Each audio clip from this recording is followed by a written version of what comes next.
Bom dia, pessoal. Aqui é o Felipe falando. Nós vamos dar continuidade aqui à nossa conversa sobre o problema nacional na literatura brasileira. E hoje nós vamos ter uma conversa sobre o Quincas Borba, do Machado de Assis, né? Dando continuidade aí à nossa conversinha sobre o Memórias Póstumas. Eu queria começar pedindo desculpas para vocês pelo atraso de alguns dias. Esse vídeo estava previsto para ser lançado na segunda. Ele está sendo lançado com alguns dias de atraso, porque eu tive um imprevisto de ordem pessoal que eu não contabilizei na hora de montar as datas das aulas, mas de qualquer forma, aqui sai a nossa aula sobre o Quincas Borba, e nossas próximas aulas continuam sendo postadas normalmente às segundas-feiras. Antes de eu partir, assim, propriamente por Quincas Borbas, eu queria trabalhar uma questão que foi levantada em alguns comentários, em um comentário específico, na última aula, né? Que é sobre a questão da redução estrutural do Antônio Cândido, que, se não me engano, enfim, eu devo ter me referido em alguns momentos, e é uma questão que está ali latente, né, no estudo do Roberto sobre o Machado. Então, quando o Roberto Schwartz fala quando ele fala, né, que o narrador volúvel machadiano que aparece ali no Memórias Póstumas, que esse narrador, ele é um narrador é, que promove uma redução estrutural da sociedade, né? Ou seja, o Roberto Vaz está levando em consideração, ele está colocando na ordem do dia, ele está retomando essa concepção do Antônio Cândido, né? Eu queria só rapidamente, assim, para não baratear também, assim, para vocês entenderem exatamente onde que as coisas estão, eu queria só contextualizar isso dentro da obra do próprio Antônio Cândido, né? Porque o Antônio Cândido é um professor, é um intelectual muito conhecido pela sua formação da literatura brasileira, que é de 1958, né? A formação meio que faz o nome do Antônio Cândido. Não sei se vocês sabem, mas o Cândido era professor de sociologia na USP. Ele não trabalhava como professor de literatura, ele foi professor de sociologia na USP durante muitos anos, e aí depois ele faz a transição para os estudos literários, mas nesse momento de transição, ele escreve A Formação da Literatura Brasileira, que é uma obra fundamental. Só que o Cândido não para de escrever ali, né? Assim, o Cândido continua produzindo muito ao longo das próximas décadas. É claro que ele escreve O Formação, é um livro muito impactante, é um livro muito importante para a crítica literária no Brasil, é uma forma de entrada muito significativa para estudar a literatura brasileira e história da literatura brasileira, mas o Cândido continua escrevendo, assim. E essa noção de redução estrutural, ela não está presente, vamos dizer assim, nesse Antônio Cândido clássico, né? Essa noção não está presente ali no Cândido clássico. Ela não está presente ali nesse Antônio Cândido da década de 40, 50, né? Ela vai começar a aparecer em 60 e vai se amadurecer, na verdade, em 70 e 80. Então, essa noção de redução estrutural, ela é uma noção de um Antônio Cândido mais amadurecido, mais velho, né?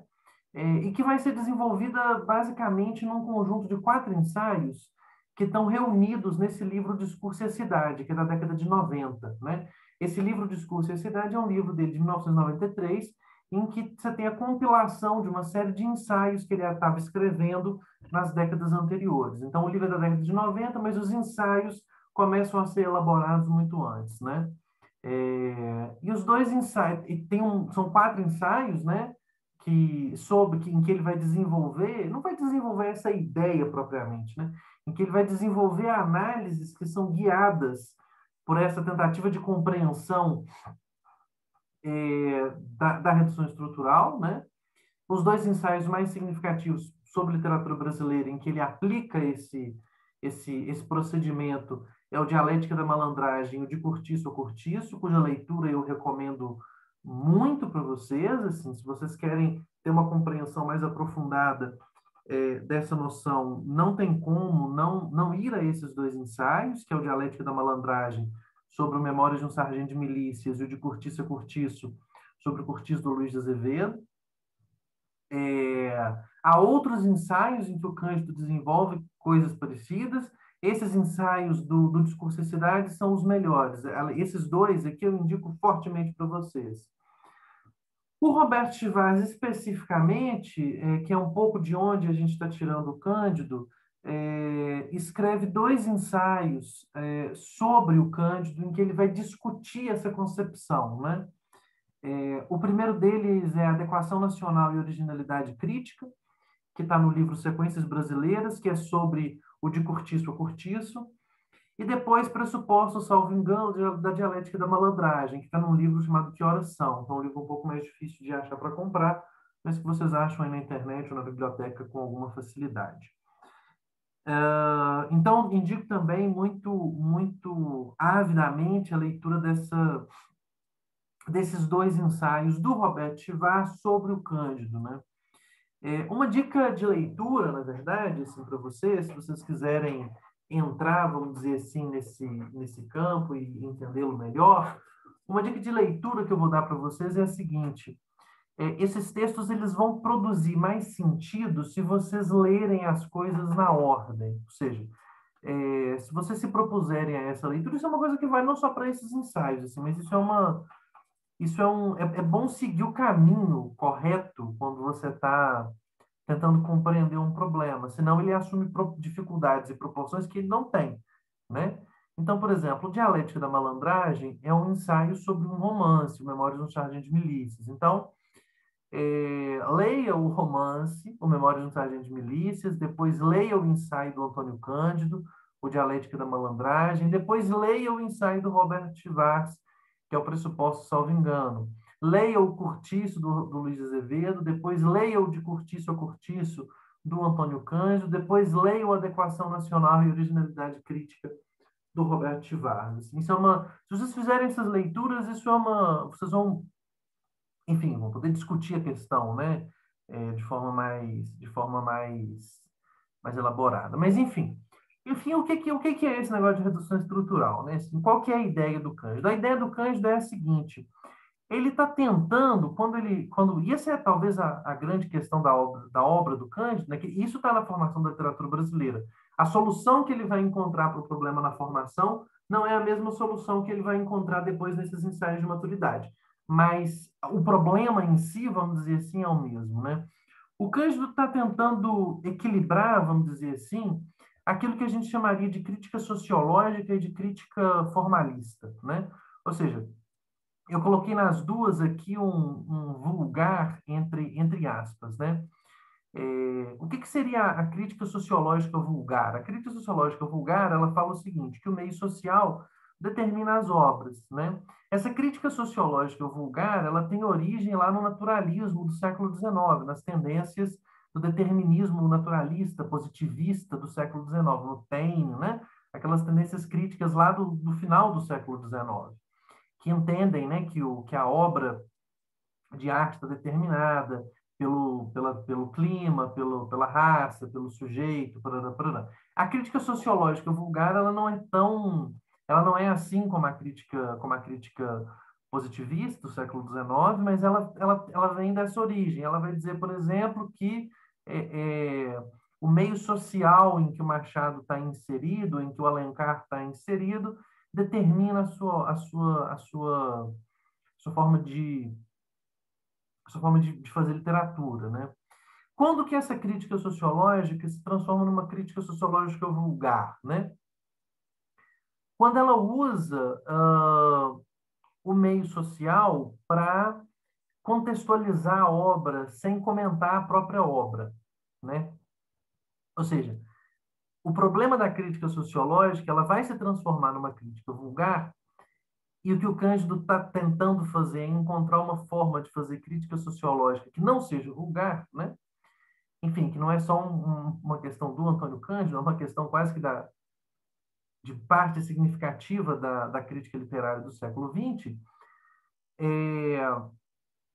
ela vai se transformar numa crítica vulgar quando ela começar a usar a obra para falar do meio e parar de falar de literatura, por exemplo, né? Ou seja, eu começo a falar do Brasil do século XIX e eu paro de falar de literatura, né?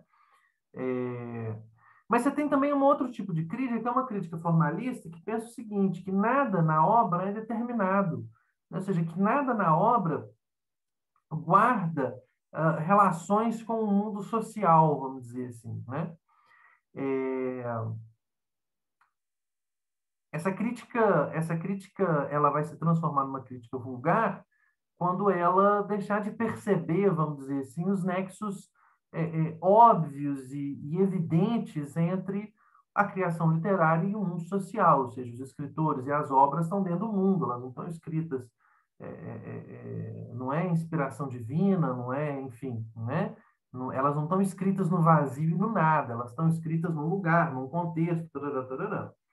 É, o que o Cândido está tentando fazer é, vamos dizer assim, fazer uma crítica sociológica e, ao mesmo tempo, formal, né? Ou seja, ele está tentando encontrar uma forma, um método, um caminho para compreender as determinações sociais fundamentais dentro de uma obra, sem com isso sacrificar a própria obra, sem com isso sacrificar a compreensão literária da própria, a compreensão formal, a forma de funcionamento no plano formal da própria obra, né? Ele está tentando conciliar essas duas coisas. Em linhas gerais, isso daqui é o que a crítica literária do século XX toda está tentando fazer, né? Tirando talvez os mais radicais, que vão adotar orgulhosamente uma crítica sociológica vulgar ou uma crítica formalista vulgar, seriam radicais e tal. Entre um e outro, você tem quase todo mundo tentando fazer isso, e o Cândido meio que construindo ali o seu caminho. E essa ideia da redução estrutural é uma forma que ele encontra na década de 60, 70 e 80, para responder esse problema. E ele vai dizer o seguinte: o que é a redução estrutural, né? Ou seja, o mundo social, ele determina as obras, mas ele não determina elas por fora, ele determina elas por dentro. Ou seja, o mundo social, ele determina uma obra não por meio do contexto em que ela está sendo produzida simplesmente. O mundo social determina uma obra porque o mundo social ajuda a compor a própria estruturação formal da obra, não é? Então, você tem no mundo a família. Você tem no mundo a família. A família é uma instituição do mundo burguês. No mundo humano, de forma geral, do mundo burguês, ela se manifesta de uma forma específica. Então, você cria uma série de representações literárias que representa essa instituição. A família, dentro do texto literário, ela não é a família do mundo real. A família do mundo real, normalmente, é muito mais complexa do que um texto literário é capaz de representar. O mundo real, a realidade, é muito mais complexa e é muito mais polivalente, vamos dizer assim, do que um texto literário é capaz de fazer, né? Ou seja, o texto literário ele é sempre um recorte, né? Ele sempre recorta, mesmo dentro do recorte, ele recorta a família, que já é um recorte da sociedade como um todo. Então, a família que está no texto literário não é a família do mundo real, né? Ou seja, elas são diferentes, mas uma se relaciona com a outra, no nível das estruturas. O que o Cândido está dizendo para a gente, eu estou dando um exemplo aqui, não é isso que o Cândido trabalha nos ensaios, eu não vou dar nenhum spoiler aqui dos ensaios, porque senão também teria que ficar falando aqui longamente sobre os romances. Mas o que o Cândido está nos dizendo é o seguinte, é que as estruturas da família burguesa determinam, em larga medida, a estrutura formal do romance burguês, que lida com a temática familiar. É isso que o Cândido está dizendo para a gente. Ou seja, a relação não é de fora para dentro. A determinação não é de fora para dentro, ela está dentro da própria obra. E desvendar a forma como como o mundo social determina as obras não significa contextualizar as obras, significa desvendar o funcionamento da própria obra. Ou seja, fazer um comentário sobre o mundo social do século XIX em relação ao texto do Machado de Assis não é fazer um comentário histórico ou historiográfico sobre o Machado de Assis ou sobre o século XIX. É entender como que a história do século XIX aparece como a estrutura formal, literária do trabalho do Machado de Assis. Então, aquilo que a gente viu na última aula, a gente vai ver um outro exemplo aqui de um outro crítico que tenta fazer aquele mesmo movimento de Chivas sobre o Quincas Borba. Aquilo que a gente viu na aula passada é um exemplo acabado disso que eu estou falando. Ou seja, a gente tem, né, lá a gente conversou sobre a matriz prática, que o Chivas chama, né? Ou seja, você tem a matriz prática do mundo social brasileiro do século XIX. E você tem, do outro lado, o narrador machadiano. O narrador machadiano é um problema formal de literatura. Você só compreende o problema do narrador volúvel no Machado se você se debruçar sobre o texto do Machado como crítico formal. Aquelas análises que o Roberto Chivas, que a gente leu na aula passada, sobre o problema, sobre aquele comecinho do texto que se repete e que cresce ao longo do livro, né? Ou seja, o livro é permeado por aquilo tudo. Vejam, aquela análise é formal. Aquilo é uma análise formal. Ele está falando para a gente, olha, vamos observar formalmente como o narrador se comporta. Vamos observar como ele se comporta. E depois ele vai explicar para a gente que essa forma de comportamento do narrador, que é um fenômeno literário, responde, traz para dentro da obra do Machado, traz para dentro do romance do Machado um problema social do seu século. Ou seja, isso é a redução estrutural. Ou seja, eu reduzo a obra aos seus elementos estruturais fundamentais. A gente viu no caso do Roberto Chivas a conversa sobre o narrador. A gente poderia ter falado, por exemplo, outra coisa que o Roberto comenta no livro é sobre a forma autobiográfica, né? Como que o Machado reelabora a forma autobiográfica no Brás Cubas, né? Ou seja, aquele é um elemento, comentar o narrador ou a forma autobiográfica ou o comportamento dos personagens, esses elementos todos são elementos formais. Só que esses elementos formais que estão dentro das obras, não estão fora delas, esses elementos estão dentro das próprias obras, eles respondem, eles trazem para dentro do universo da própria literatura a discussão social mais ampla que está passando na sociedade brasileira no século XIX. Ou seja, o mundo ele determina as obras não por fora, como elemento contextualizador, mas por dentro. Ele está dentro das obras, né? Ou seja, os elementos formais do texto funcionam como introdução no universo narrado, ou seja, dentro do entrecho, do narrador, dos personagens, aspectos do mundo social, que é um mundo extraliterário, ok?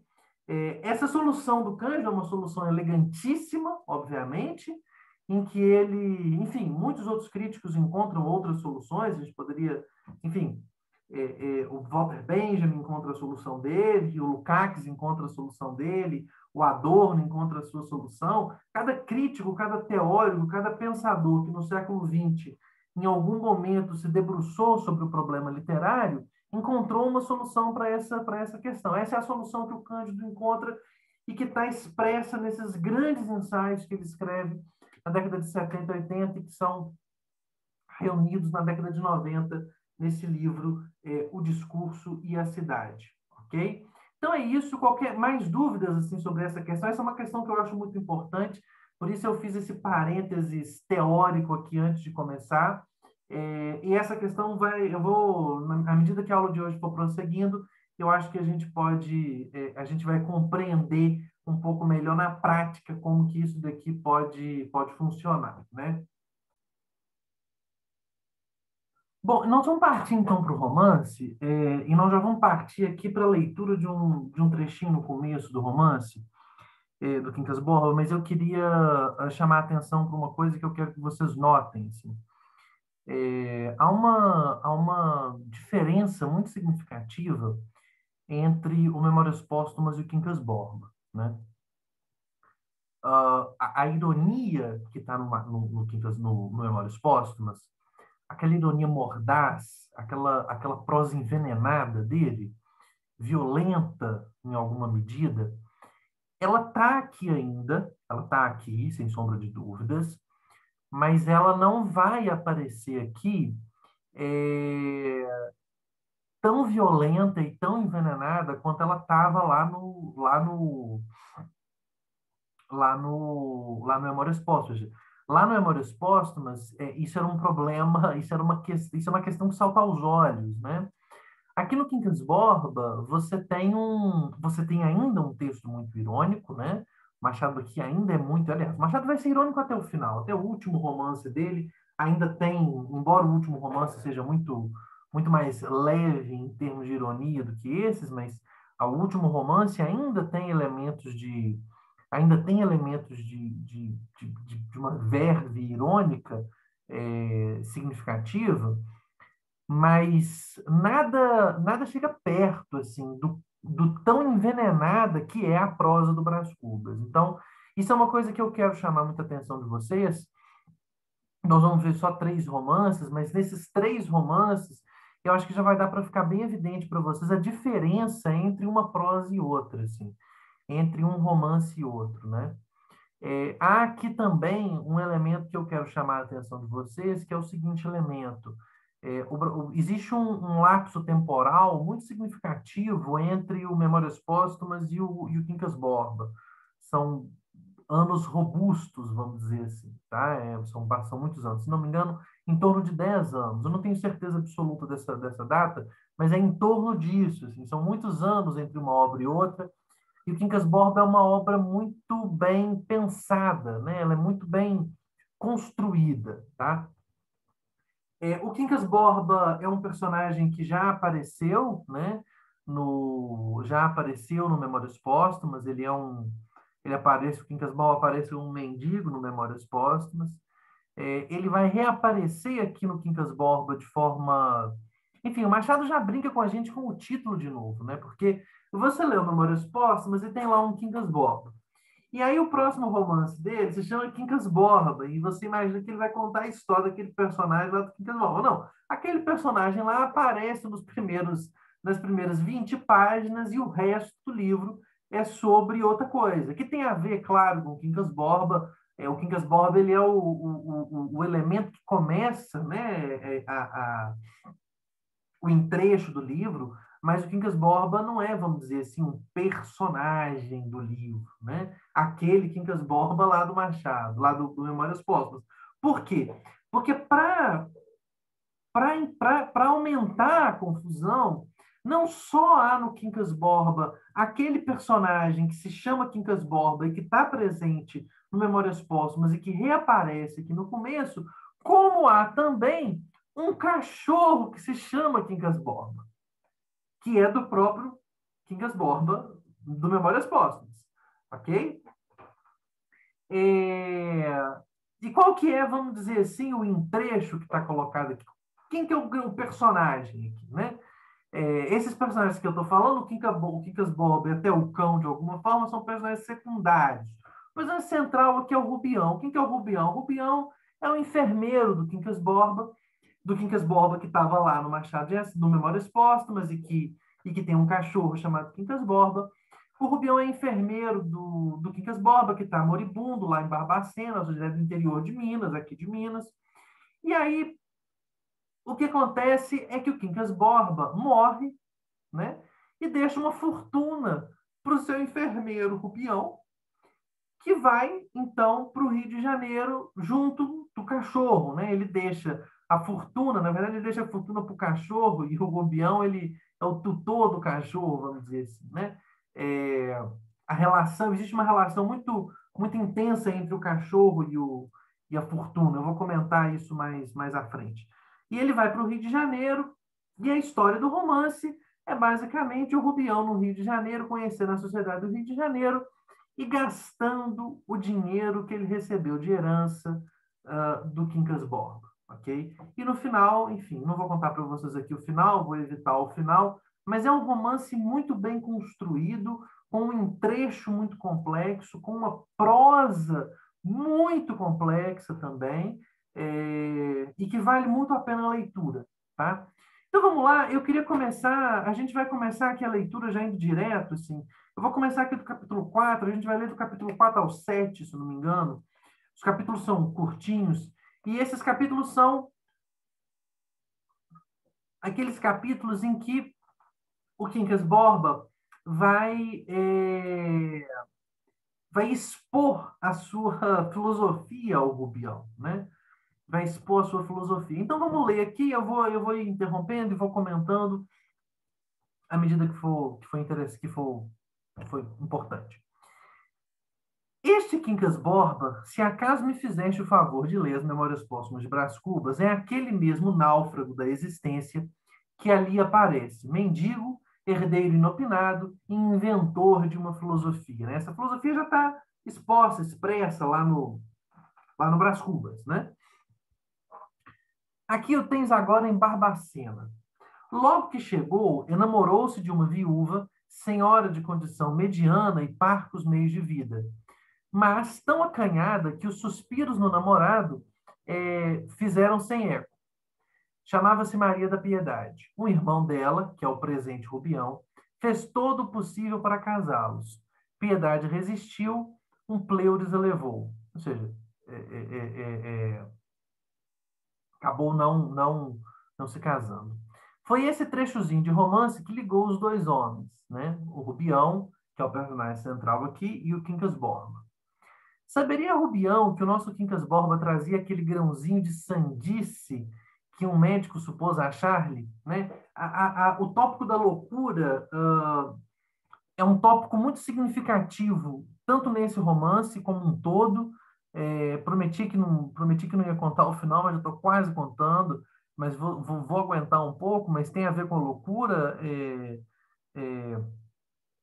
A loucura é um tópico nesse romance, de forma muito enfática, e é um tópico na obra do Machado de forma geral. Não preciso me lembrar aqui enfim, do famosíssimo alienista, né, que discute também essas questões, né? Mas, enfim, o Quincas Borba ele está representado aqui como um louco, né? Ou seja, ele tem um grãozinho tem uma loucura nele, né? Tem uma loucura naquilo que ele faz, que ele pensa, né? Aquele grãozinho de sandice que o médico supôs achar-lhe. Seguramente não. Tinham por homem esquisito, ou seja, é uma pessoa estranha, né? É, todavia, certo que o grãozinho não se despegou do cérebro de Quincas Borba, nem antes, nem depois da moléstia que lamentavelmente o comeu. Quincas Borba tivera ali alguns parentes, mortos já agora em 1867. O último foi o tio que o deixou por herdeiro de seus bens. Rubião ficou sendo o único amigo do filósofo. Regia então uma escola de meninos que fechou para tratar do enfermo. Antes de professor, metera ombros a algumas empresas que foram a pique. Ou seja, aqui é uma coisa interessante, a origem do dinheiro, né? Assim, muito comum isso no Machado, a origem do Quincas Borba, que vai ser o grande elemento do romance, essa coisa meio incerta, né? Assim, esse elemento meio incerto, assim. E se passou de fulano para Beltrano, né? Ou seja, ele recebe de um tio. E o Rubião, ele conhece o Quincas Borba por causa do entrecho da tia dele, da irmã dele, que quase se casa, mas não se casa com o Quincas Borba. Alguns parentes morrem, do Quincas Borba morrem, e ele tem uma grande fortuna, porque esse tio deixa para ele, e o Rubião cuidava de uma escola, acabou cuidando do Quincas Borba. Você tem uma série de trechos aqui que conectam os dois personagens, uma série de aspectos aqui que conectam os dois personagens. Assim, gente, já observem por esses dois parágrafos, vocês vão ver que há um elemento muito irônico aqui na continuação, mas a prosa não é aquela prosa envenenada do Memórias Póstumas. É uma prosa bem diferente, né?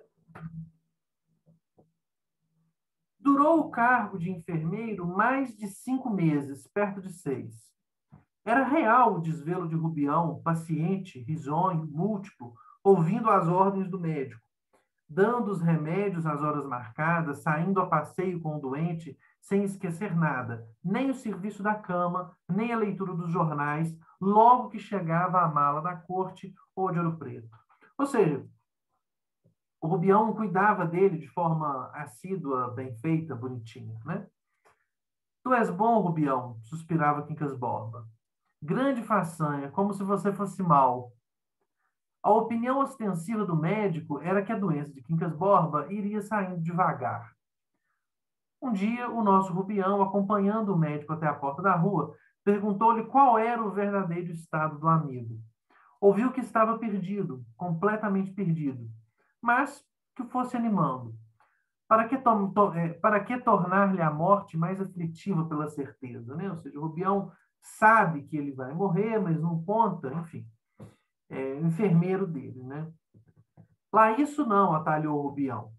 Para ele, morrer é negócio fácil. Nunca leu um livro que ele escreveu. Há anos. Não sei que negócio de filosofia. Ou seja, o médico fala, não, não conta para ele, né, e tal, que ele vai morrer e tal. E ele fala, não, ele não tem problema nenhum com a morte. E aí o médico responde, não, mas filosofia é uma coisa, e morrer de verdade é outra. Adeus. Vejam que e você tem um tom de, os personagens, eles têm um tom de, né, o louco, o personagem louco e tal, ele tem um tom ele tem um tom de caricatura, né, assim, esses personagens todos têm um pouco um tom de caricatura, de sátira, que é um elemento significativo no romance, né? E aí, os capítulos curtos do Machado, né? Já estamos no capítulo 5. Rubião achou um rival no coração de Quincas Borba. Um cão, um bonito cão, meio tamanho, pelo cor de chumbo, malhado de preto. Quincas Borba levava-o para toda parte. Dormiam no mesmo quarto. De manhã, era o cão que acordava o senhor, trepando ao leito, onde tocavam as primeiras saudações. Uma das extravagâncias do dono foi dar-lhe o seu próprio nome, mas explicava-o por dois motivos, um doutrinário, outro particular. Aqui tem um elemento interessante, né, assim, que o Machado está brincando com a gente, é que a gente não sabe de fato, quando a gente lê o nome do romance, se o nome do romance se refere ao Quincas Borba homem ou ao Quincas Borba cão, que na verdade está muito mais presente no romance do que o homem, né, que morre logo no comecinho. Desde que Humanitas, segundo a minha doutrina, é o princípio da vida e reside em toda parte, existe também no cão, e este pode, assim, receber um nome de gente, seja cristão ou muçulmano. Ou seja, o motivo doutrinário dele, e aqui chega o elemento sobre o qual eu queria conversar com vocês, que é essa questão da Humanitas, né? Que é essa filosofia do Quincas Borba, pela qual ele é considerado um louco, né? Ou seja, o humanitismo, né? Como está lá no Memórias Póstumas, esse humanitismo, que é a doutrina dele, é o princípio da vida. Ou seja, vejam as definições. É interessante como que as definições vão se alargando e como que Machado vai produzindo definições contraditórias, né? Ou seja, ele é o princípio da vida e ele está em todos os lugares. E ele tá tanto em mim como no cão. Então, por que eu não vou dar um nome de gente para o cão se a humanitas está tanto no ser humano quanto no cão? Bem, mas por que não lhe deu antes o nome de Bernardo? Disse Rubião com o pensamento em um rival político da localidade. Esse agora é um motivo particular. Se eu morrer antes, como presumo, sobreviverei no nome do meu bom cachorro. Riste, não? Rubião fez um gesto negativo. Ou seja, ele quer sobreviver no cachorro, né? Ele dá o próprio nome porque ele quer sobreviver por meio do cachorro. Pois devias rir, meu querido, porque a imortalidade é o meu lote, ou o meu dote, ou como melhor nome haja. Viverei perpetuamente no meu grande livro. Os que, porém, não souberem ler, chamarão Quincas Borba ao cachorro. E, enfim, aqui vocês já estão vendo como que o personagem é caricato, né? Assim, e como que o Machado e esse é um elemento que eu queria chamar a atenção aqui, né? Como que o Machado assume uma postura em relação às tendências fundamentais do seu tempo, a ciência do seu tempo e a empolgação científica do seu tempo, ele assume um pezinho atrás, né? E o humanitismo vamos dizer assim, uma ironização, né? O humanitismo ele está ironizando essas, essas formas de pensar e de se expressar da filosofia e da ciência da segunda metade do século XIX, o positivismo, o surgimento da sociologia, o pensamento social, né? As questões médicas, a questão dos alienistas, né? Ou seja, a questão da loucura, o surgimento da psicanálise, a gente poderia, enfim, dizer assim, né? Mas não é exatamente, não é só a psicanálise, né? O problema da loucura, da psique, o surgimento da psicologia moderna, como ciência, como ramo da ciência, né? E o Machado ele tem uma postura em relação a essas coisas que é uma postura, inclusive, um pouco diferente, por exemplo, da postura do Eça de Queiroz, né, nas Cidades e as Serras. O Eça de Queiroz, no final da vida, ele também tem uma postura cética e incômoda em relação ao mundo moderno e às tendências modernas, em relação às novas ciências e às novas filosofias do seu tempo, em relação ao progresso, né? Ele tem um ceticismo em relação a isso, mas ele assume uma feição tradicional, né? Ou seja, se a cidade não vai nos oferecer uma solução, então a serra vai, né? Ou seja, o passado rural vai nos oferecer. O Machado não tem muita ilusão assim, né? O Wes ainda tem alguma ilusão, o Machado não tem ilusão nenhuma. E vocês vão ver como que ele faz uma representação muito mordaz, né? E o humanitismo é um pouco isso, uma representação muito mordaz do cientificismo da segunda metade do XIX, das tendências humanistas, das tendências positivistas, das tendências médicas da segunda metade do XIX. Essa é uma questão que não está só aqui na obra do Machado, está em outros lugares, de outras formas, mas que aqui assume uma feição muito interessante, né? Ou seja,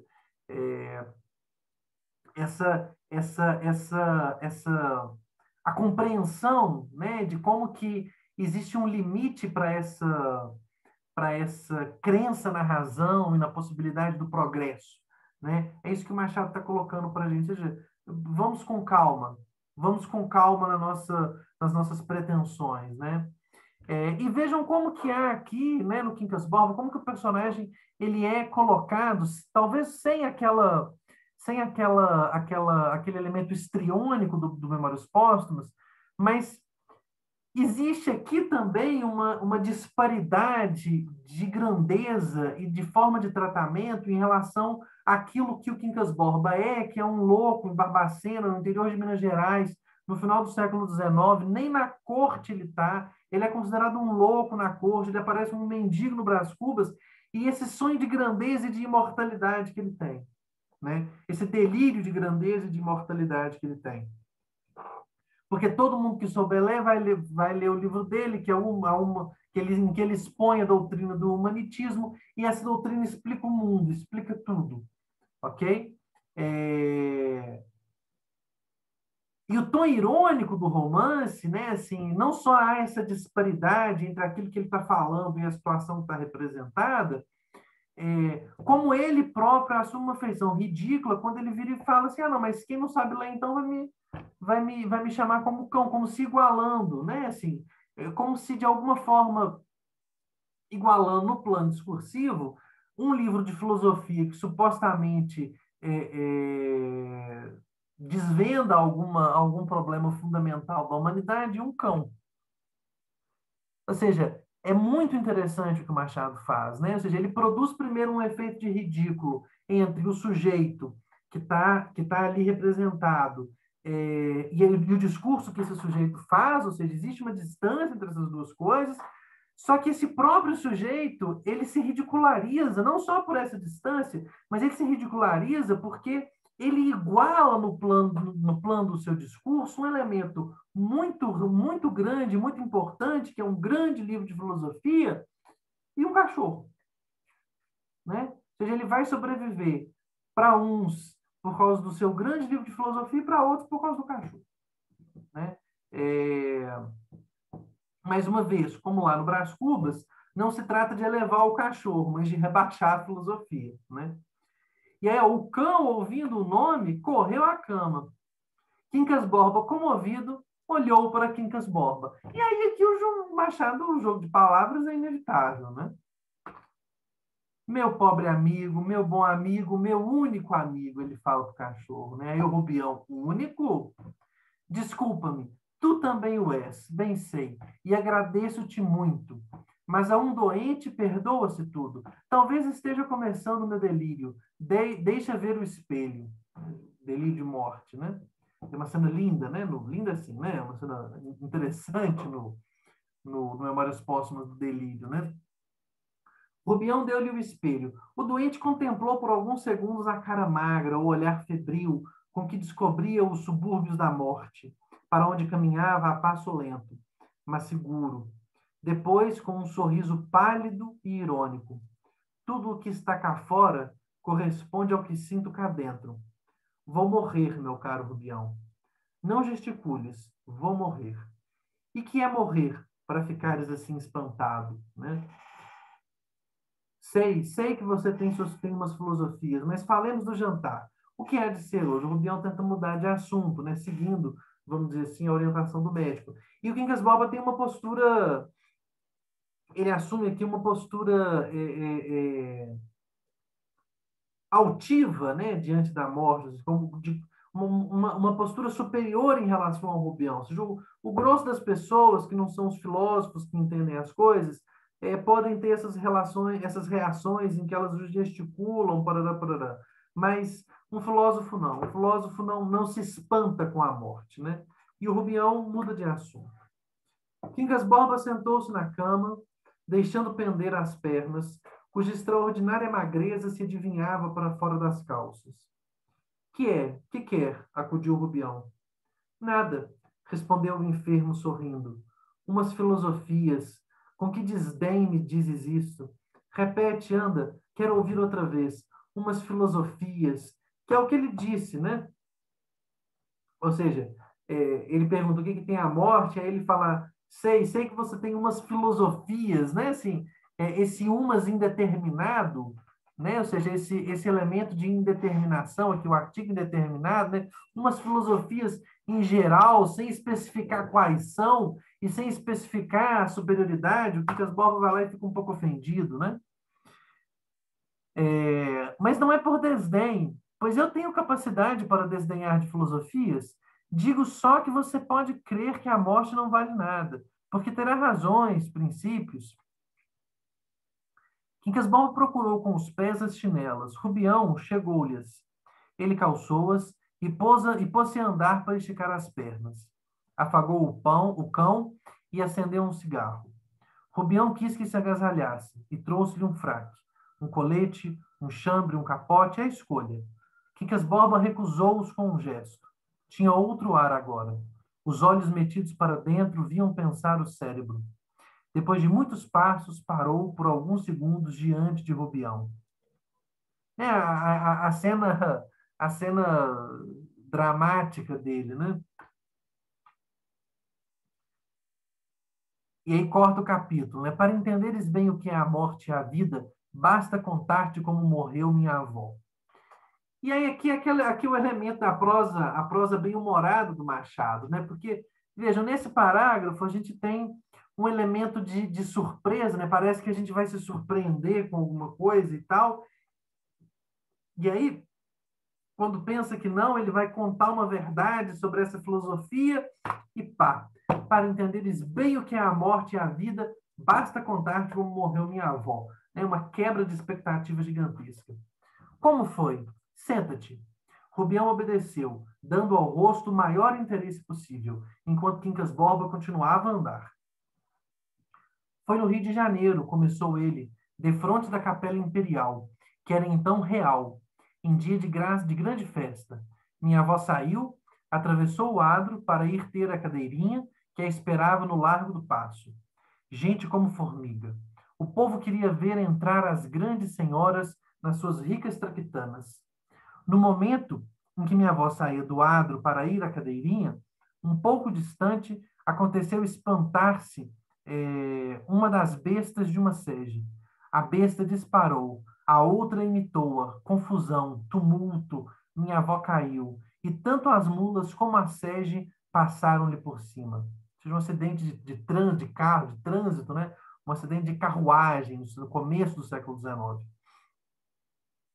Foi levado em braço para uma botica da rua direita. Veio um sangrador, mas era tarde. Tinha a cabeça rachada, uma perna e o ombro partidos, era toda sangue. Expirou minutos depois. Foi realmente uma desgraça, disse Rubião. Não, não. Houve o resto. Aqui está como se tinha passado o caso. O dono da sege estava no adro e tinha fome. Muita fome, porque era tarde e almoçara cedo e pouco. Dali pôde fazer sinal ao cocheiro. Este fustigou as mulas para ir buscar o patrão. A sege, no meio do caminho, achou um obstáculo e derribou-o. Este obstáculo era minha avó. O primeiro ato dessa série de atos foi um movimento de conservação. Humanitas tinha fome. Se, em vez de minha avó, fosse um rato ou um cão, é certo que minha avó não morreria, mas o fato era o mesmo. Humanitas precisa comer. Se em vez de um rato ou de um cão fosse um poeta, Byron ou Gonçalves Dias, diferia o caso no sentido de dar matéria a muitos necrológios, mas o fundo subsistia. O universo ainda não parou por lhe faltarem alguns poemas mortos em flor na cabeça de um varão ilustre ou obscuro. Mas Humanitas, e isso importa antes de tudo, Humanitas precisa comer. Vamos continuar aqui, depois enfim, aqui só para chamar a atenção para os elementos que a gente já conversou, né? Como que a prosa ela é irônica rebaixadora, né? Assim, ele está rebaixando, o Quincas Borba está rebaixando tudo, né? Ou seja, é, toda a morte da avó dele é porque o cara queria comer, né? Ou seja, o dono da sege queria comer, né? E estava com fome. Mas ele transforma o dono da sege em humanitas, né? E nós vamos ver qual que é a consequência disso. Rubião escutava com a alma nos olhos, sinceramente desejoso de entender, mas não dava pela necessidade a que o amigo atribuía à morte da avó. Seguramente o dono da sege, por muito tarde que chegasse à casa, não morria de fome, ao passo que a boa senhora morreu de verdade, e para sempre. Explicou-lhe como pôde essas dúvidas e acabou perguntando-lhe: e que humanitas é esse? Né? Ou seja, se quem estava com fome, essa é a grande questão aqui, né? Por que ele não entende isso? Ele não entende porque ele não entendeu o lance do humanitas, porque ele está entendendo o humanitas como o dono da sege, né? O que o Quincas Borba está colocando aqui é que o dono da sege não é o dono da sege, né? Ele transforma o dono da sege numa abstração, daqui a pouco a gente vai ver qual é, e opõe essa abstração ao ser humano concreto, que é a avó, né? E é desse choque, né? Desse raciocínio despropositado, porque ele está dando um exemplo que não se aplica, né? Porque o pensamento do Rubião, mais uma vez aqui, esse é um hábito no Machado de Assis, o pensamento do Rubião, a forma como o Rubião responde é prático cotidiano. Ele fala, mas isso não faz nenhum sentido o que você está falando, né? No mundo prático não tem nenhum tipo de validade, né? E aí ele pergunta, que humanitas é esse? Humanitas é o princípio. Mas não digo nada. Tu não és capaz de entender isso, meu caro Rubião. Falemos de outra coisa.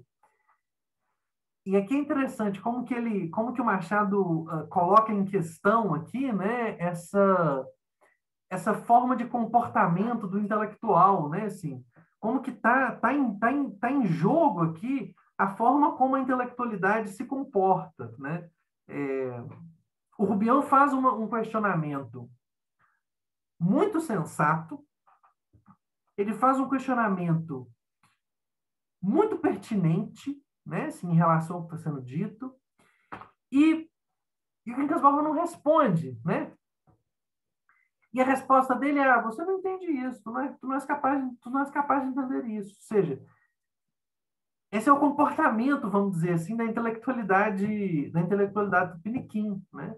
Ao invés de fazer o esforço de explicar, ou seja, ao invés de fazer o esforço de construir um pensamento coerente, ela fala: não, isso aqui é uma coisa muito complicada, e enche aquilo de um palavrório, né? Humanitas aqui é um pouco um palavrório nominalista que serve para, enfim, para esconder uma série de coisas que a gente vai ver agora quais são, mas que servem, na verdade, para confundir, que servem para confundir, que são cortina de fumaça, né? Ou seja, que são cortina de fumaça, em última instância, de uma vida intelectual pouco fértil diante da realidade, pouco fértil diante das perguntas reais. Quando alguém fala uma coisa dessa, como que o Quincas Borba está falando, e o interlocutor faz essa pergunta do Rubião, se o Quincas Borba é um pensador sério, ele tem que responder essas perguntas aqui. Ele tem que responder essas perguntas. Essa saída que ele está encontrando é a saída de uma intelectualidade que não está, de fato, interessada em construir uma linha de pensamento. E esse é um dos elementos que está em jogo nessa representação do filósofo, do intelectual aqui no Machado, né? Ou seja, um dos elementos fundamentais aqui é exatamente esse, de que essa é uma das críticas a esse cientificismo, parará, parará, é que ele, na verdade, no fundo, ele é palavrório vazio. Ele é nominalismo, né? Diga sempre: Quincas Borba, que não deixara de andar, parou alguns instantes. Queres ser meu discípulo? Quero. E aqui vejam a forma como ele vai, né? Ele está mimetizando a vida intelectual brasileira. Você não entendeu? Ele não entendeu. O Rubio não entendeu o que ele está falando. O Rubio não entendeu o que ele está falando. Em parte porque o que ele está falando não tem nenhum sentido, mas o Rubião não entendeu o que ele está falando. E aí ele já pergunta: queres ser meu discípulo? E ele fala: quero. Com base em quê? Discípulo de quê exatamente? Discípulo em relação a que doutrina? Que nós, direito, não compreendemos, porque a tomar por essa explicação aqui, se você não conhece o Memórias Póstumas, se você não conhece o resto do romance, a tomar por essa explicação de que doutrina? Que doutrina, né? Bem, irás entendendo aos poucos a minha filosofia. No dia em que a houveres penetrado inteiramente, nesse dia terás o maior prazer da vida, porque não há vinho que embriague como a verdade.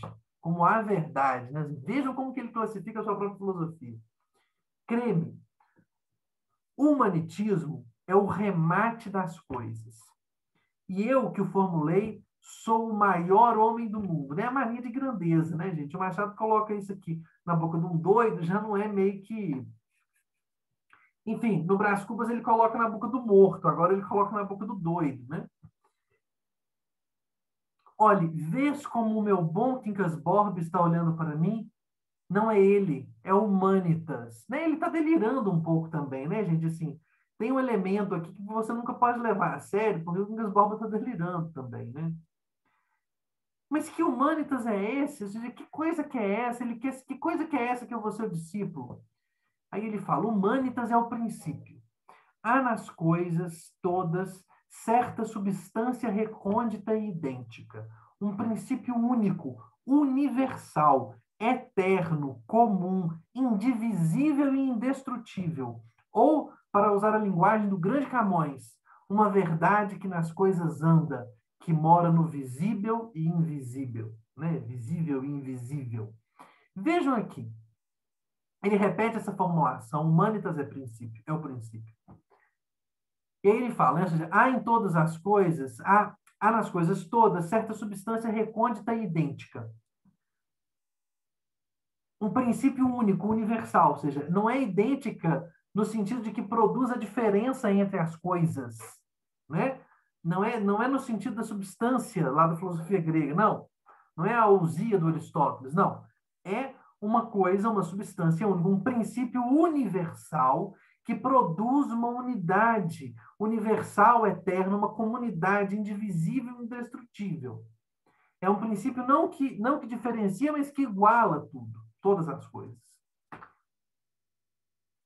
Pois essa substância ou verdade, esse princípio indestrutível é que é humanitas. Assim lhe chamo, porque resume o universo e o universo é o homem. Vais entendendo?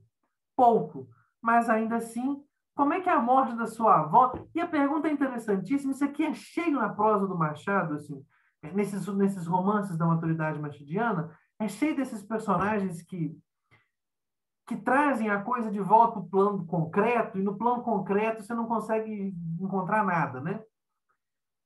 Aí ele fala, não há morte. O encontro de duas expansões ou a expansão de duas formas pode determinar a supressão de uma delas, mas rigorosamente não há morte, há vida, porque a supressão de uma é a condição da sobrevivência da outra. Veja, aqui a gente já começa a ver o que ele está querendo dizer com humanitas, né? Ou seja, qual que é esse princípio universal de que ele está falando.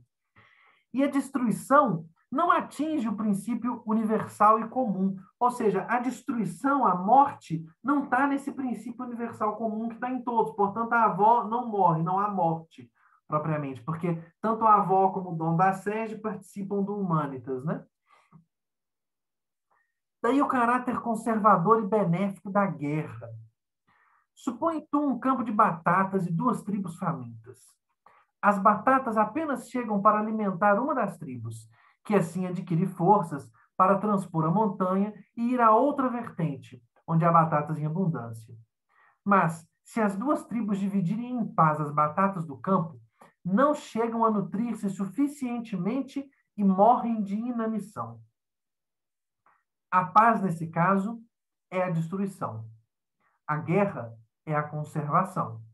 Uma das tribos extermina a outra e recolhe os despojos. Daí a alegria da vitória, os hinos, aclamações, recompensas públicas e todos os demais efeitos das ações bélicas. Se a guerra não fosse isso, tais demonstrações não chegariam a dar-se, pelo motivo real de que o homem só comemora e ama o que lhe é aprazível e vantajoso, e pelo motivo racional de que nenhuma pessoa canoniza uma ação que virtualmente a destrói. Ao vencido, ódio e compaixão. Ao vencedor, as batatas. Daqui o Roberto Vaz tira aquela expressão que dá nome ao seu livro, né? Ao vencedor, as batatas. Vejam, o que é o Humanitas, então? Né? Assim, o que é esse Humanitas? E aqui vejam o tom palavroso, né? da forma como o Machado coloca. Ele está ironizando, obviamente. Né? Ou seja, ele começa falando uma coisa absurda, que não há morte, sendo que a avó morre. Né? Ou seja, não há morte. Não há morte porque ele não considera os indivíduos, não há morte porque ele não considera os princípios de diversificação, ele só considera os princípios de unidade. Né? Ou seja, não há morte porque nas duas expansões, o encontro de duas expansões, ou a expansão de duas formas, a avó e o dom da sede, pode determinar a supressão de uma delas. Mas rigorosamente não há morte, há vida, porque a supressão de uma é a condição de sobrevivência da outra. Ou seja, o que ele está colocando aqui é a lei do mais forte, é o darwinismo social da segunda metade do XIX, que é uma coisa que está super em voga na época do Machado. Ou seja, é um discurso científico que justifica, vamos dizer assim, que legitima a desigualdade social, racial, a guerra, enfim, que legitima esse tipo de prática, ok? E é muito interessante o Machado colocar isso na boca do louco, né? Assim, ou seja, ele está ironizando essa tentativa de justificar, por meio de um discurso científico, a expansão das formas, o caráter conservador e benéfico da guerra, parará, esse comentário sobre a poesia, ou seja, isso é um palavreado científico, para justificar a guerra, para justificar as desigualdades sociais, raciais, parará. Ok? E aí o exemplo que Machado dá, quando ele finaliza nessa frase, né, ele revela o ridículo um pouco disso. Né? Ou seja, ao vencedor, ódio ou compaixão. Ao vencido, ódio ou compaixão. Ao vencedor, ao invés dele falar ao vencedor as benesses, ao vencedor os hinos, as declarações, os elogios, ao vencedor as batalhas. A operação do Machado é interessantíssima, né? Ou seja, porque a guerra está armada por causa de um problema material, aí você vence, e aí surge um contexto cultural dos hinos, das aclamações, e depois ele termina, ou seja, por vencido, ódio ou compaixão. Para o vencedor, ao invés de hino para a batata, ele volta para o material, né?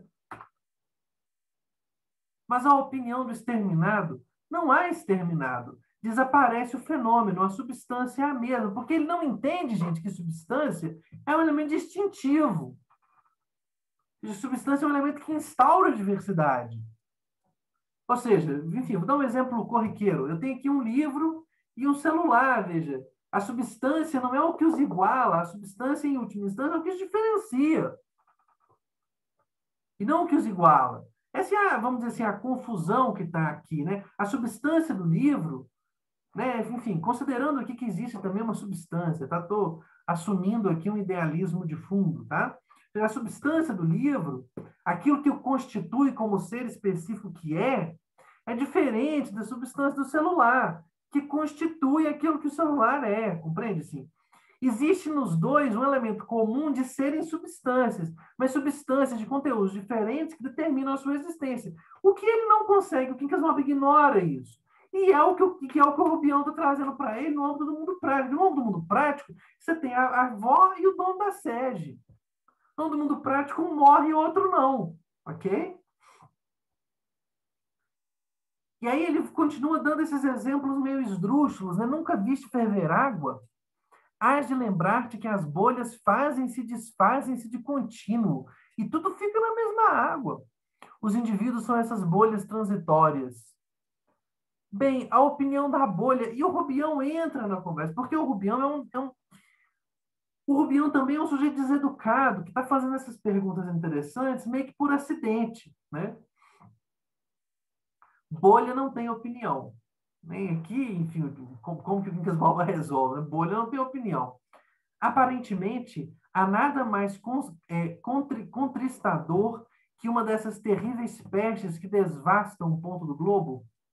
E, todavia, esse suposto mal é um benefício, não só porque elimina os organismos fracos, incapazes de resistência, como porque dá lugar à observação, à descoberta da droga curativa. A higiene é filha de podridões seculares. Devemos-la milhões de corrompidos infectos. Nada se perde, tudo é ganho.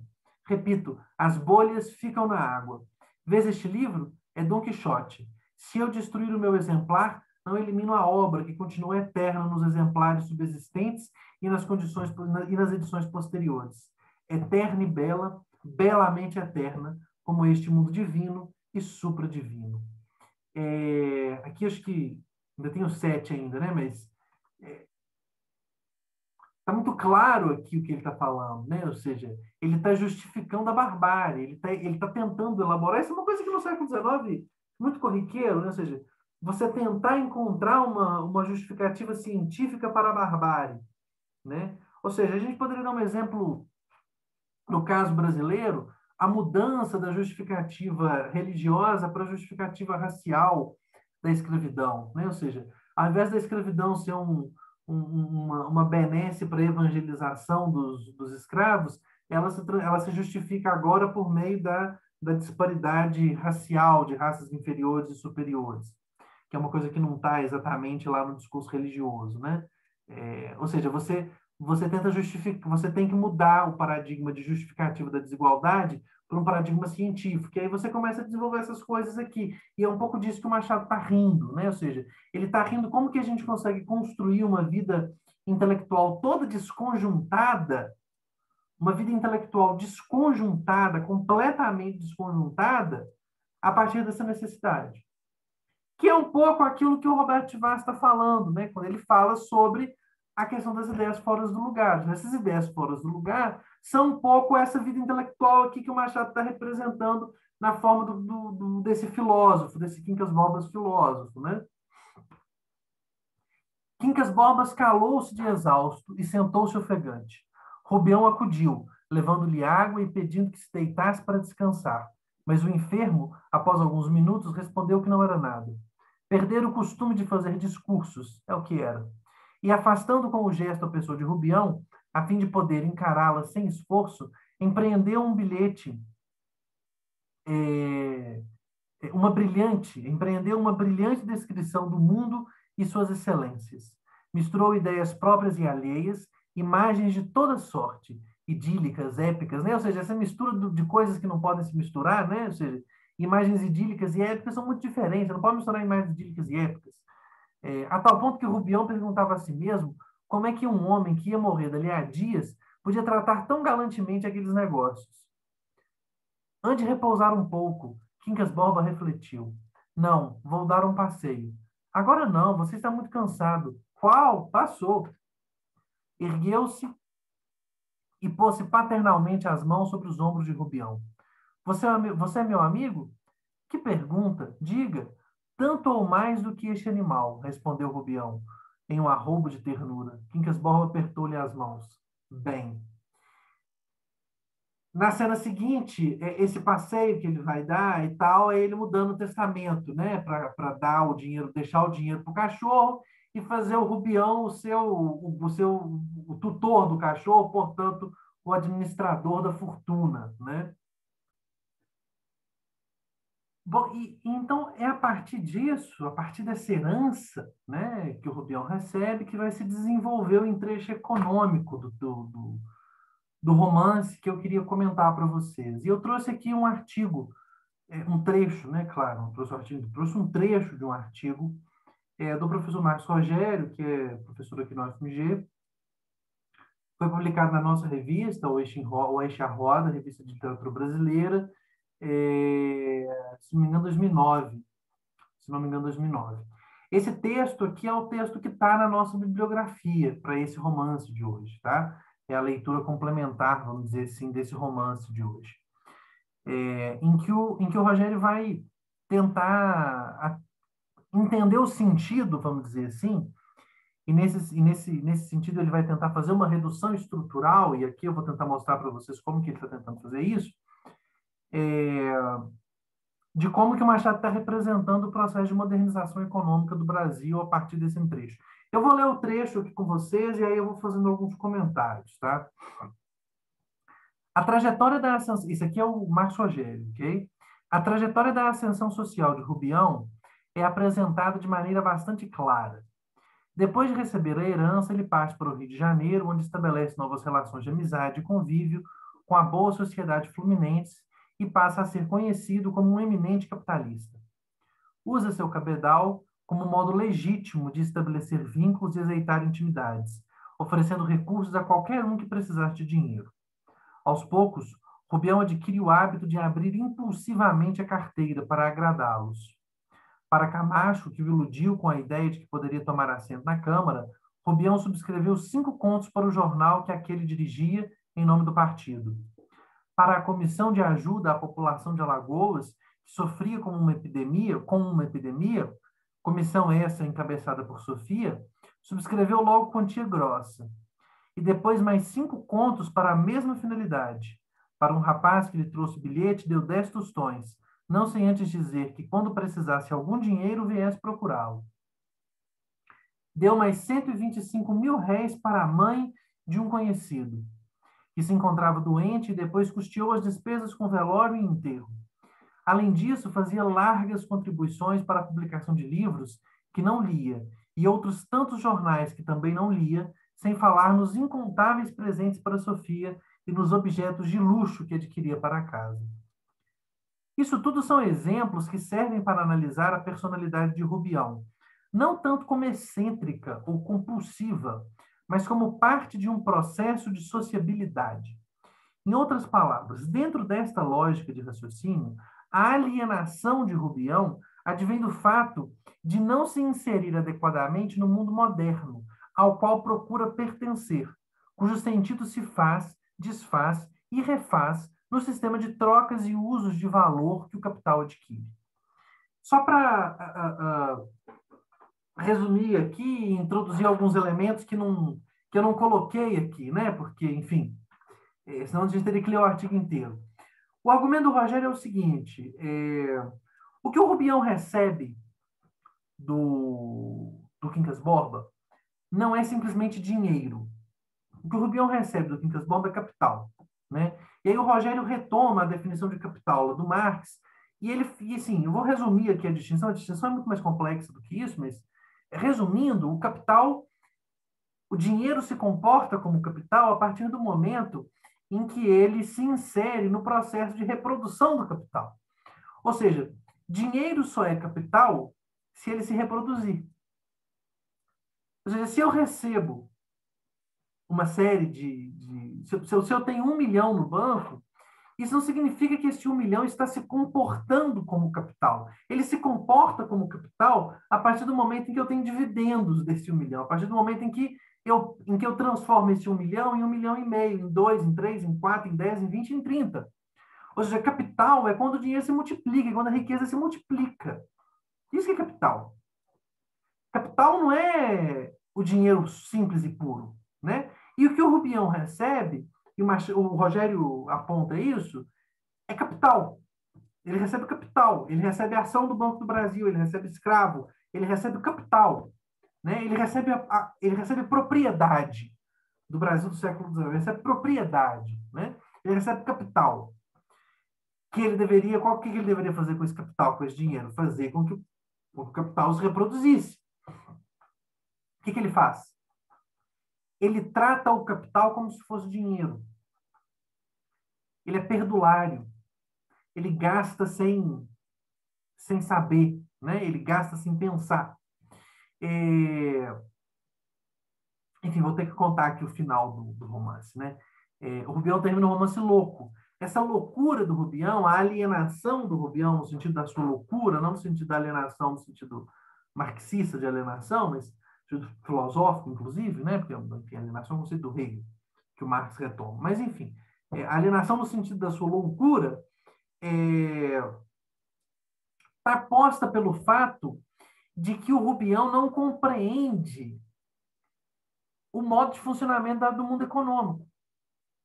Ele chega no mundo econômico e ele se comporta no mundo econômico moderno capitalista a partir de um outro paradigma, de um outro ponto de vista. Ele se comporta como uma concepção pré-moderna, pré-capitalista, de dinheiro como uma coisa que você gasta, e não como uma coisa que se multiplica como dinheiro, né? Vejam, é o que transparece numa conversa entre Rubião e Palha, quando o narrador se refere a ele como alguém que tinha mania de colecionar moedas para contemplação, ou quando ele mesmo afirma, em tom de graça, que tinha dinheiro para dar e vender. Ora, trata-se de dois modos distintos de desrespeito às regras da economia moderna. Moderna entenda-se capitalista. No primeiro caso, Rubião age como um entesourador, alguém que procura expandir valor, poupando, ou seja, tirando dinheiro de circulação. A mesma circulação que garante que o dinheiro tenha valor. Segundo, ele subtrai a propriedade que o dinheiro possui, que é comprar. Para compreender melhor até que ponto Rubião viola as regras da economia política moderna e introduz em seu lugar uma lógica antieconômica amalucada, é preciso recordar certas noções básicas que a caracterizam. Aqui o Rogério começa a retomar, vamos dizer assim, o Marx, a economia marxista, né? E essa ideia do Rogério é que essa explicação do Rogério para o romance é que o Rubião é esse personagem que se comporta, vamos dizer assim, de um ponto de vista antimoderno. Ele trata a economia moderna de um ponto de vista antimoderno, né?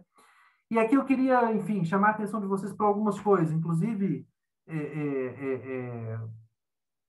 para essa questão aqui, né, que eu já estou montando aqui como questão final, dessa relação entre o país que está representado no Quincas Borba e o que está representado no Memórias Póstumas. Porque o Brasil do Memórias Póstumas ele é um Brasil mais arcaico. Você não tem no Memórias Póstumas esse elemento moderno. Você não tem o financista. No Quincas Borba você tem o Palha, que é um financista. Né? Você tem essa gente, esse mundo moderno, bancário no Rio de Janeiro. Né? Ou pelo menos um mundo que está se introduzindo na modernidade.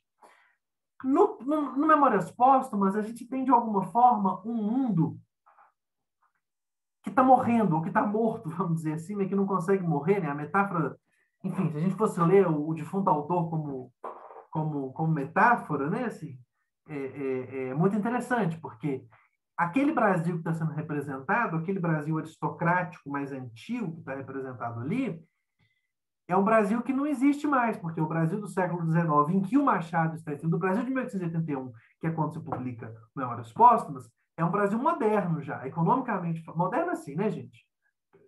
Trilhões de aspas aqui, mas é um país que já convive de forma mais intensa com a modernidade, que já quer se modernizar, que já quer se incluir nos elementos fundamentais da economia capitalista, ok?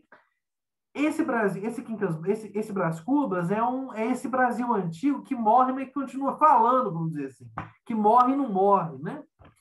No Quincas Borba, a gente já tem a representação de um mundo moderno. E aqui o Rogério coloca de forma muito, muito clara como que o Machado constrói essa representação, ou seja, essa representação desse sujeito, que está aqui a redução estrutural, ou seja, esse sujeito, a construção do personagem que não se adequa ao mundo moderno, né? Ou seja, isso é uma discussão sobre o personagem.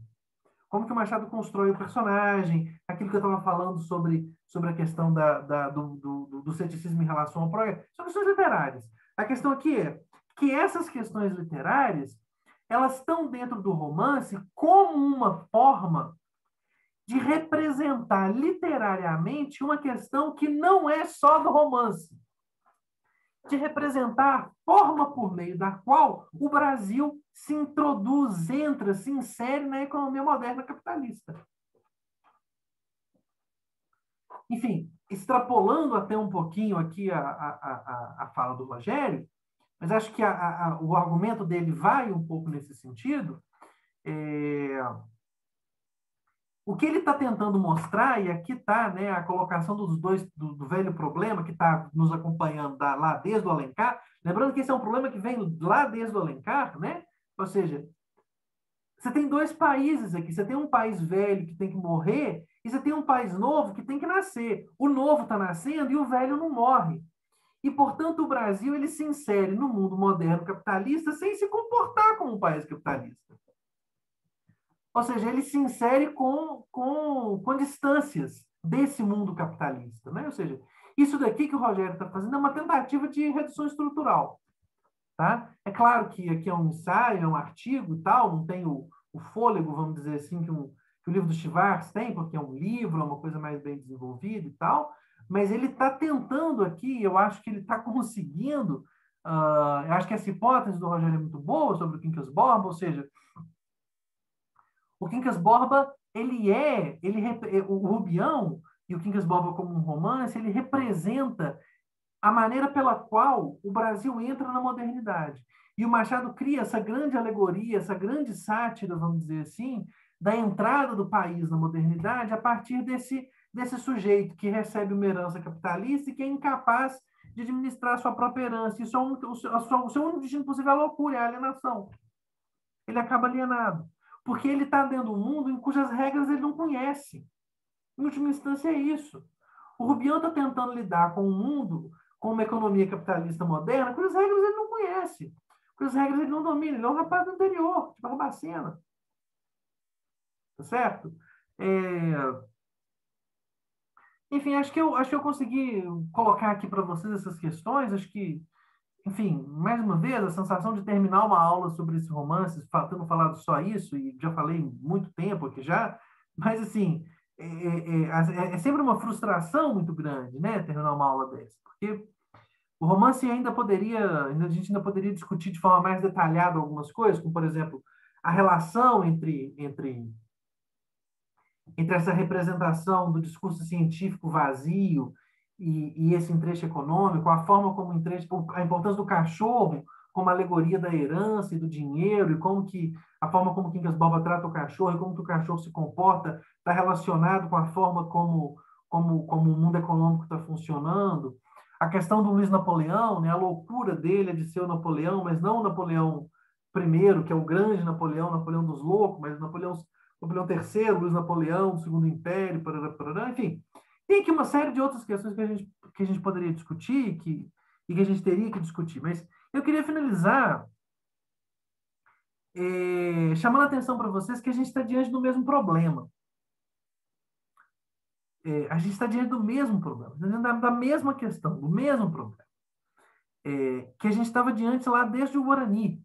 Né? Assim, o Machado está representando aqui, por meio dessa representação desse país que entra na modernidade, mas não consegue se comportar como um país moderno, em que a modernidade é como aquele palavreado cientificista que, na verdade, não produz efeito nenhum, ou seja, a modernidade é ineficaz, ela não tem eficácia, ela não tem validade, ela não funciona, né? Enfim, é um pouco como a nossa Constituição, que é moderna, é maravilhosa, e não tem eficácia, e não funciona, né? Porque o mundo real funciona de uma forma diferente, tá? Esse mesmo problema assim, é um problema que nós estamos enfrentando desde, desde, o, desde o Guarani. Essa é a mesma questão. O Machado, mais uma vez, quando ele constrói o texto, é muito irônico, muito satírico, né? Ele, mais uma vez, ele tá construindo um texto que tem um pé atrás em relação a esse projeto, né? Assim, o Alencar, ele se engaja nos projetos. O Machado, ele tem um pé atrás em relação aos projetos, né? O Machado, ele tem um pé atrás, ou seja, esse projeto de entrada na modernidade, ele é um pouco furado, porque ele não funciona muito bem. Porque não é isso que nós somos. Porque não é assim que nós funcionamos, porque nós não entendemos essa lógica desse novo mundo moderno, que é esse mundo do século XIX. Ok? Na próxima aula, a gente vai conversar um pouquinho mais sobre o Dom Casmurro, que levanta outras questões. Eu vou abordar questões um pouco diferentes do Dom Casmurro. Acho que é um romance muito paradigmático e muito importante. Eu vou abordar algumas questões diferentes. Qualquer coisa que vocês tenham ficado de dúvida aqui sobre essa questão, vocês podem me escrever nos comentários que a gente pode ir conversando, ou posso trazer algumas dúvidas para os próximos vídeos também, tá bom? E é isso, então, sobre o Quincas Bob. Espero ter podido ajudar vocês aí a compreender um pouquinho, né? Pelo menos um pouquinho da complexidade que é esse romance muito bem construído, muito bem acabado do Machado, tá bom? É isso, pessoal. Até segunda-feira e, mais uma vez, desculpa pelo atraso da aula de hoje, tá?